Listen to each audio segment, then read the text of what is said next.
You've reached Conversation with Mr. A. This is your host, Anthony Apostilla. Thank you for listening. Let's get right to the episode.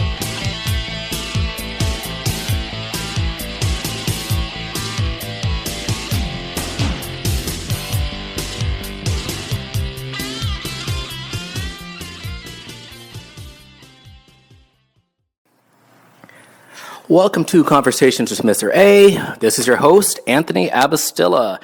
So, for this episode, I have Maria Gregg with me here. She is from Austin Colors Therapy, and she has her own private practice. And so she meets with people who've had trauma issues as well as attachment issues as well. So, Maria, to start off with, thank you so much for being here. Appreciate having you. Thanks for having me. So, Maria, tell me a little bit about yourself. Who is Maria Gregg outside of being a therapist? How would you describe yourself outside of being a therapist? I'd say I'm a lover of knowledge. I love to run. I'm a long distance runner. I've been running since I was 10. Just finished the Austin Marathon this year. It was my 5th marathon. Congrats. And yeah, I like people, but I need one day a week where I don't have people around. Fair enough. That's fair. Yeah, pretty goofy. Cool. Okay. So, Maria, what inspired you? I know you did social work for a number of years, but what inspired you to become a therapist? Becoming a therapist wasn't like a career path I exactly chose. It was just the next step. I think it chose me, and it just fit my personality. How did it choose you? Because I know you did, like I said, I know you did social work for a number of years. How was the transition? Was it an easy transition, a harder transition? Or? Well, I started my career as a child protective service worker, and then I thought I was going to work with kids for the rest of my life, and then I moved to California, and then didn't realize I could turn my master's into like a license. So that was the next step to having. I didn't want to go back to school, so and I love to learn, and so that was the next step. And you have to like acquire 3,000 hours, but along the way you go to trainings and all that. But therapy chose me because it's like I went from working with kids to working with adults. And I find like adults are just big versions of kids that have unhealed things about them. And I really do well looking for patterns in people's way of engaging with the world. And then it just became natural to become a therapist. And I'm very hands-on. So we just don't talk about problems. I actually explore ways that they can improve their life in a practical way. So they're not just coming to me talking about the past. I really have them focus on the past is information and how can you live your life more fully in the present. And yeah. I'm curious. I mentioned earlier that with your specialty is trauma attachment. I'm curious. Why did you choose to specialize in trauma and attachment rather than other areas of counseling? I think everyone has some sort of forms of trauma. There's those large T traumas, like almost getting killed in a car crash or witnessing a death. But there's small T traumas we experience on a day-to-day. And it could be like anything that triggers your system to feel unsafe, or when your sense of agency and autonomy gets taken away from you. That's a form of little t trauma, and we all have that in some form in us. And it could be it doesn't have to be your parents who do that. It could be coaches. It could be mentors. It could be any adult who's in a position of authority over your life that can do that to you.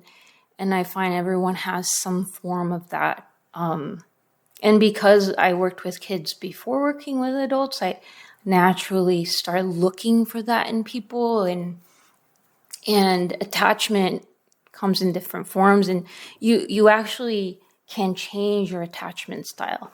You're not just, it's not fixed. You can unlearn ways of relating with people. And when people come to me, they come to me asking, I keep doing these things in my relationships. How can I stop them? And again, it's part of like exposure to little t traumas that may form those attachment challenges. For you, what's the most rewarding part of your job? I'd say like when someone gives me their trust, I don't take that lightly.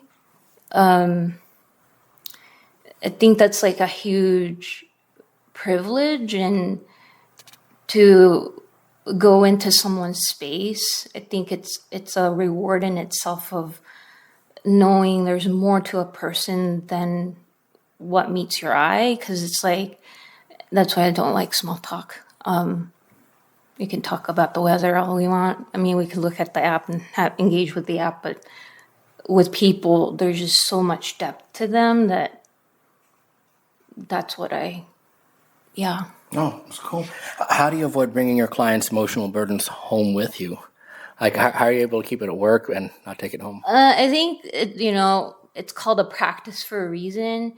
I learned from a mentor early on this trick where I compartmentalize what I went through from the day, and like metaphorically put it in a box and leave it at the first stop sign and not take it home with me. I mean, like residual emotions come home with me, but I normally, when I come home, I run, and the running allows that processing to happen of what I held in my body or whatever. And then, or it could just be on a walk or stretching, or, and I think part of it too is having really good boundaries, knowing where I begin and end, knowing what's mine, what's theirs, and not, I have this thing, it's my responsibility is me, and I'm there to be a partner and facilitator of change. I'm not the one to make the change happen. So that's been probably the biggest way I've survived my role as a social worker. And I also like support interns, and I teach them to like do something outside of the job that's just theirs. Mine is running. So that's why I mentioned running. Yeah. You know, one thing I can tell you, and this is a compliment, is I see you as a natural teacher in a good way. Like, there's so much I learned from you. I know Mrs. Abastilla, she's learned a lot just when we talk. You share different things, which is so awesome. One thing I was going to ask you is, when you've worked with clients, is there anything that your clients have taught you just over your years of practice? Yeah, because I work with a variety of people, I'd say that they've taught me to be open-minded. When you work with such a diverse amount of people, your way of thinking about things gets challenged. And especially working with queer folks, and they've definitely helped me see people as people, like just like as a Christian, they've taught me what it means to be a child of God, and like as a child of God, how do I help them see themselves as a child of God too? outside of this physical earthly world. Because it's, after, we don't know what happens after we die. And the best thing I can do through my actions is love them the way God loves them. And if, their choices now, that's not my job to change their choices. My job is to really guide them in the way they would want to live their life fully. And most people who come to me, they all just want to feel seen and heard and respected as their own individual beings. And if we can be God's hands and feet in that way, I think my clients have really taught me to be open-minded and not to judge just because of things that I've read, or it's just, I'm just blown away by how open-minded I've become because of that exposure. And in fact, I found a childhood friend, and she was one of those friends that changed a lot. And when I saw her again, she was one of those, in the back of my mind, I was like, you're the person my mom won't let me hang out with. Oh, really? So then I was like, so because of that, I stayed away from her. And now, I found her again, and she's back to the person I met when I was in second grade. So it's that, people change, and the way you love someone is that to accept that they will change. And that's also a key to marriage, that you're not marrying in hopes this person's gotta be the thing that you're wanting them to be, but that you accept them for where they're at now, and then you accept that they're going to change. So because that's the constant in life. But why do you think some people are hesitant to seek counseling? And you think people have maybe a misconception of it?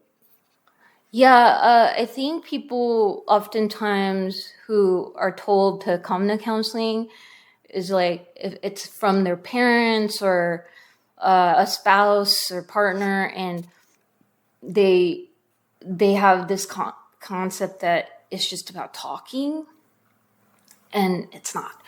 And most of it is talking, but the type I do is somatic. So I teach people how to feel their emotions if all their life they intellectualize their emotions. And another thing with people hesitating to come is the stigma of mental illness. Whenever there's a crime committed, that's the first thing someone the news talks about. So, they must have a mental illness. And that's not necessarily true. There's true evil in the world, and mental illness. A lot of people have mental illness, but they don't go out and kill people. So, it's just kind of that misconception of what a mental illness is. And I tell people, the brain is like any other organ in the body. And so we should treat it like another organ in the body. We should take care of it. Like the heart, you exercise, you eat right. And then with the brain, you help yourself slow down. You do relaxing things, all those things. You feed it good things and not yucky things. And so it's, the same thing. It's people stay away because they just don't understand. It's the stigma. It's the judgment of having a mental, you only see a counselor because you have a mental illness. No, not necessarily. You might be going through a loss. You might be going through a change, and it's significantly affecting you because the change is hard to process in your body, period. Grief is all around us, and grief is a whole nother level of emotion, and it doesn't just pass through. It comes in waves, and grief can show up in any sort of change in our life. Especially when it challenges your worldview and identity, and you're forced to make a choice around how to adjust to the change.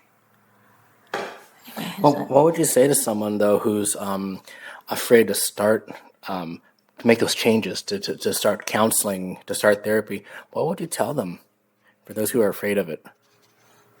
I guess I've seen this question, what's the difference between a friend and a counselor? And with a friend, you're not expecting, you're just expecting like someone to like go back and forth with you.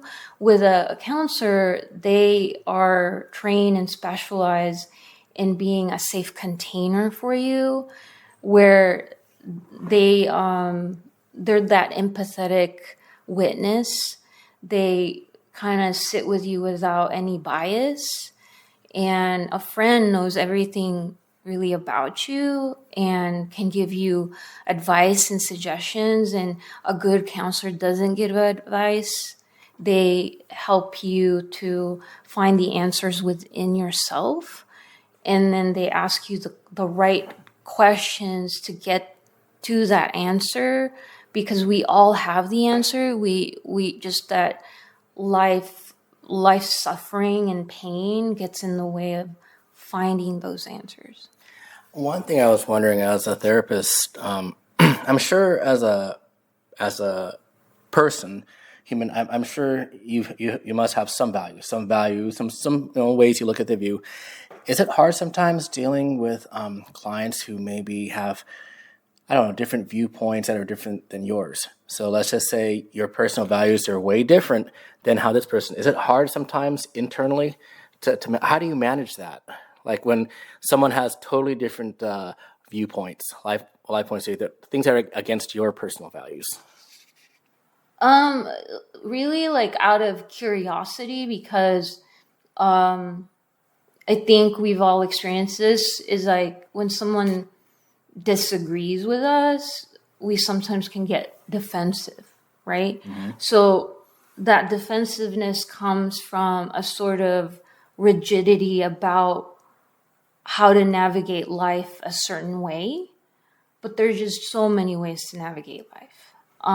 So for me, like I've run into this several times, especially as a Christian, that but there's like fundamental values where, like as a social worker, there's law and ethics, and there's ethics to our job that, we're mandated reports. There's laws to match these values and ethics, and but yeah, it's never, if it's like a differing worldview, I just seek it, like I approach it with a lot of curiosity. And once I stop being curious, that's when I put myself in a position of a judgmental person, or judgment. And I am not helpful to someone when I'm judging them. You're never going to be helpful to anyone when you're judgmental. Yeah. Without giving like specific names or very specific circumstances, are you liberty to share like some of your most memorable experiences? Like just like a session that was like memorable? Any memorable stories? Yeah, so many. Maybe one or two. Or Well, we all have, I think most social workers have dark humor. But one particular memory that will always, I don't know if in a good way, or I don't know. Okay. So worked in a community health clinic, and there was this woman who over-identified with her borderline personality diagnosis. For people who don't know what that is, can you explain what that is? So much. I know what it is, but I mean, for those who don't know what it is. So borderline personality, it's in a cluster of, like, for some of us who were in the DSM-4, it was like this cluster B. I don't know if you want the scientific approach, but people with borderline personality, they have this sort of push-pull in relationships, and their greatest fear is being abandoned. And so whenever that's like gets triggered, they start doing things to sabotage the relationship. And this woman in particular did that because I was getting too close to really like intimate things about her past, which was like, because I was in the like training for understanding developmental trauma. And I was telling her how even in utero, a baby knows when it's not wanted by their mother. And so that was the session before this session happened, where she just screamed at me, and the psychiatrist on the other side of the wall could hear her screaming at me. And she left the clinic, and I was in the room shaking. And, you know, like nothing trains you for that, like to be verbally assaulted like that. So I was shaking and I was crying, and this colleague kind of like questioned, like, are you okay? What happened? And that very moment like made me realize that people's actions have nothing to do with my ability. And it has everything to do in reflecting their capacity to like process whatever hard thing that they're processing.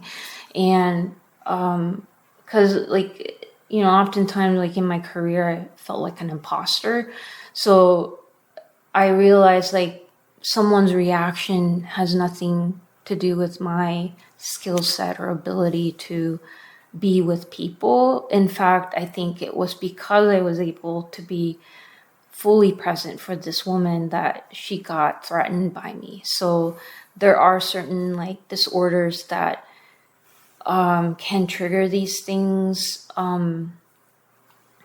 Yeah, I'd say that was the most memorable.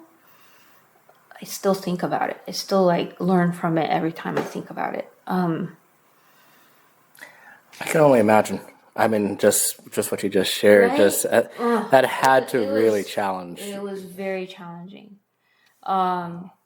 Because like I was known to be the therapist people gave really challenging cases to. I'll just give it to Maria.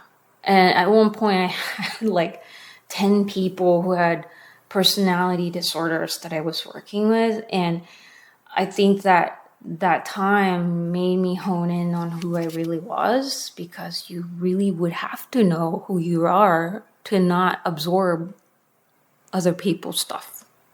Because there's this thing called projection. We do it all day long.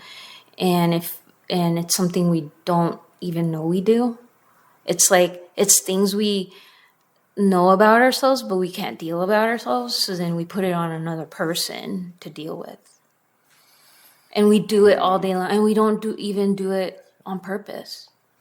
Unconsciously. Yeah, we do it unconsciously, and like it, but the people around you, especially, that's why, especially if you have kids, that's why it's important for you to work on your stuff before you have kids, because like you have to know all your unresolved stuff so that you don't put that on your kid.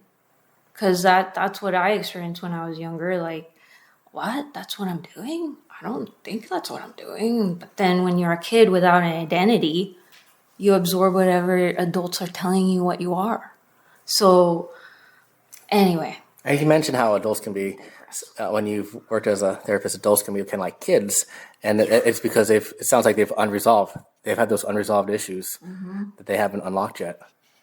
Yeah, because when you don't have an empathetic witness growing up, because when we're little, we have no ability to regulate ourselves in our emotions.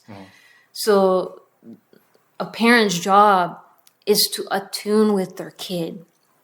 Because our nervous systems are talking to each other all the time. And our nervous systems is a bunch of energy running through our body. So when you're with somebody else, we are like attuning. Like, so when you're like scanning a room, and that's why there's certain personalities or certain energies, you feel like that person's a little off. Even though they're all nice and charming on the outside, your nervous system's like, warning, warning. Vibe. You get that The vibe. So like, and with kids don't know what to do with that. That's why, like, if a kid is like overwhelmed with an emotion, they need a parent to sit with them, not say it's gonna be fine.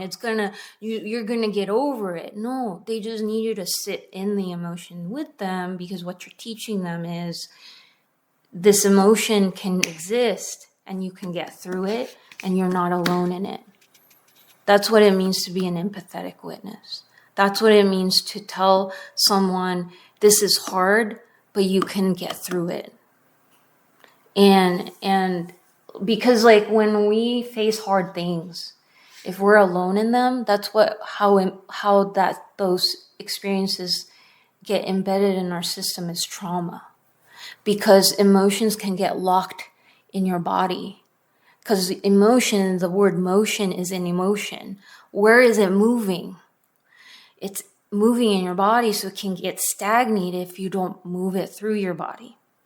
That's why exercise is like a huge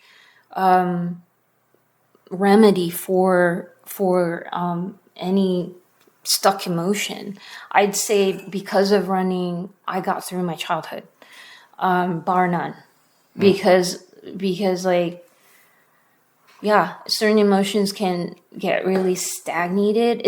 So I'd say I had a lot of suppressed anger as a kid. 'Cause as a female, you're not allowed to be angry. So I had so much anger. And anger, I tell people, anger is when your values are, like if somebody devalues what you value, right? So if you get angry, someone cuts you off or like calls you a name, what did they just devalue? Your personhood, your existence, you're like, I especially in traffic, like someone cuts you off and you're like, I'm right here, dude. Yeah. Yeah. And then they're like, hello. And so then like, if that's an accumulation in your body, what do you think will happen? Blow up. It's going to blow up. It's going to blow. It's going to get stored up, and it's going to come out in other ways. And some people, anger can be internalized and turns into depression. So then they don't attack other people, they attack themselves. So yeah, that's why it's, I don't know, I digress. What was the original question? No, that's good. No, that's good. No, the answer is fine. Anyway, yeah, with kids, attunement, energy, yeah. Okay. You mentioned earlier, so you said you mentored others. You kind of work as a mentor. I guess my question is for those who want to become therapists, like maybe they want to enter the field, what advice would you give them? You can't be a jack of all trades. Know what you're passionate about and stick to that. That's what I tell most of the interns I'm assigned. I mean, also I'm a reluctant leader, but I guess I naturally fall into that because of years of being in the field. But yeah, I tell them, think about you as a person and what you naturally are good at, and then get good at that, and then fine tune your skills around that. Fair. Because if you try to be something you're not, the person that you're working with can tell. And there are just so many modalities to therapy that if you try to learn all of them, it's impossible. And I learned, like, because the instrument in the room is you. And the tool is your experience and how you're made, and don't be anything other than you. I like that. I like that a lot. Because the most of therapy is relational. We heal through relationships. Some of the people I work with, I'm the healthiest relationship they have. And because of that, they are able to navigate certain situations because they're not alone in it. And then what I tell also people I mentor is your job is not to have a job, meaning you're trying to empower and not enable. So you're trying to teach the person in front of you, they have all the tools and skills that they need, and that you're there to help them discover them and build them. Resource-wise, like building community, identifying things they never knew was there, to go back to, like, I would ask a question, what did you used to do and it worked and you stopped doing it? Because if you try to reinvent the wheel with life, it's just hard, right? Change is hard, period. But what if you go back to all the things you already used and it worked for you? Yeah, they go back to what they know. Yeah, and also you're working with our inbuilt natural tendency to go back to what's known. And also it's also dangerous because things that are familiar can also keep us stuck. So to our nervous system, familiarity is safety, but sometimes familiarity can be what's keeping you unsafe. Fair. Okay, so I just got a few more questions. This one's going to be a fun one, this next segment. It's called word association. So I'm just going to give like just random words, just random fun words, just totally off the wall words, and just tell me the first thing that comes to your mind. It could be anything. I'll start with one thing. So, for example, the running joke on this podcast, and actually I've had this running joke for years, is I have a extreme dislike for pickles. I really think they're gross and they're nasty. If I was to say the word pickles, what would be the first thing to come to mind? Electrolytes. Okay, fair. Runners have this thing with pickles. Yeah. Yeah, I like pickles, but I don't know what I guess it's about the electrolytes in pickles. Yeah, like runners drink pickle juice. It's weird. Whoa, interesting. I know. Interesting. How about flowers? First thing that comes to mind is wildflowers. Yeah. Yeah. Okay. Like in the field. Flowers can be weeds, but they're pretty weeds. Okay. All right. How about Filipino food? Oh, jeez. Tangy, sour, salty, savory, yum. I like her. Oh, also ube. Yeah. Ube. I'm into ube right now. Yum, yum. Okay, how about romantic movies? Don't like them. Okay. Horror movies? Don't like them either. Okay. Rap music? I think rap in the 90s was better than any rap. Well, Kendrick Lamar's pretty good. So, yeah, there's some smart rap out there, but some rap, no. All right. Country music? Tolerate it. Okay. How about this one? Bad hygiene? I have a really sensitive sniffer. I stopped breathing through my nose is what I think about with bad hygiene. Okay. Okay. I learned, weird factoid, because this is me and my personality. I learned that genetically, there's certain people who have like this like gene where they don't, it's not about like the sweat, it's about like the bacteria that gets produced from like these sweat glands or whatever. And like there's certain populations who have this like genetic mutation that doesn't have produce that bacteria. So that body odor comes from that bacteria production, not from like it's genetic. It's not anything to do sometimes with your hygiene, but it is good to have good hygiene, like bathing on a regular basis when you sweat a lot, like especially here. Probably makes things a little more pleasant. Yeah, around. and not feel sticky and gross and yeah. But yeah, I learned that factoid. I don't know where I learned that factoid, but that's something quirky about me. Like I learn about a factoid and it sticks to my head and I have to tell people about it. But that's something I learned recently. Okay. Two more things. Video games. Video games. I mean, I remember in the 90s, Nintendo. Street Fighter 2. Street Fighter 2. Yeah, Sega. Nintendo. Sega, Zelda.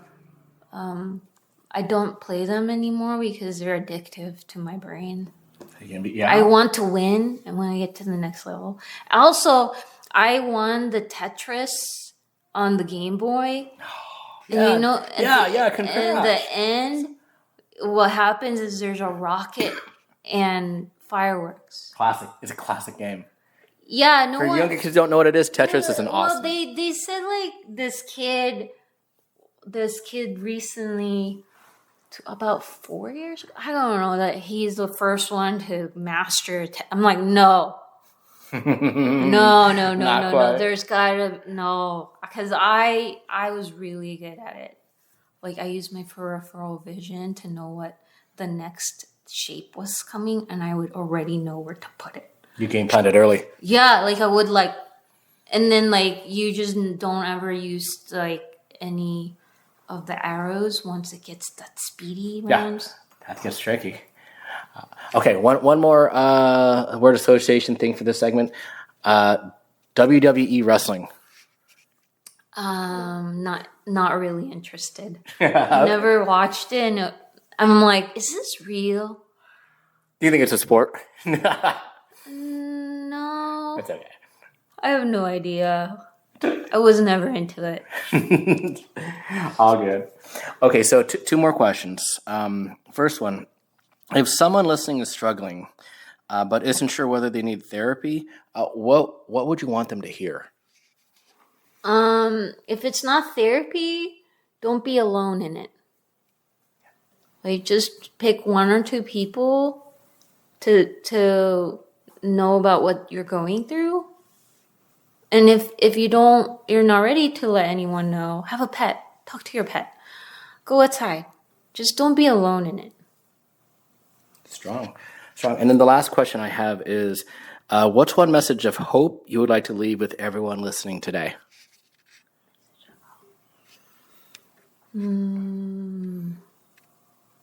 Golly.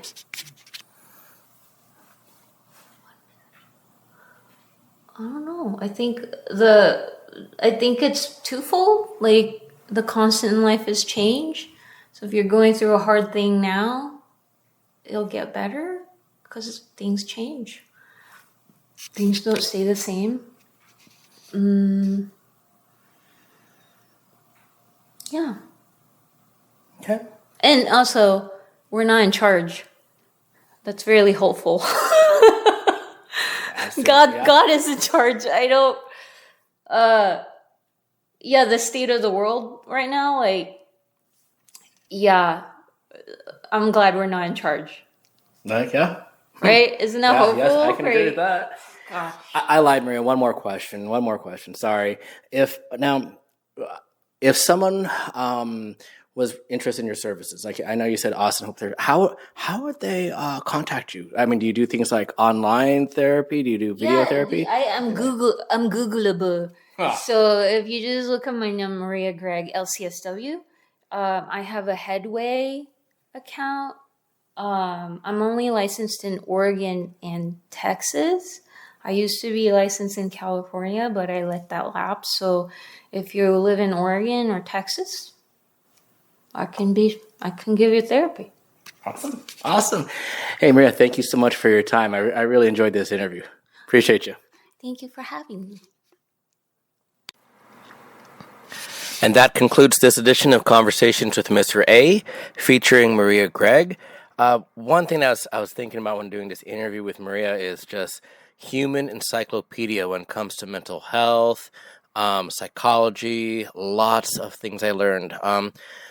Now, technically, even though she is Mrs. Abastilla's, one of Mrs. Abastilla's best friends, I would say she's a really good friend of mine too. I mean, she's just a really, really awesome person. My kids love her. Of course, my wife loves her. Thank you, Maria, so much for your time and just all the time and effort you put into it. Thank you for listening, everyone. We'll see you in the next episode.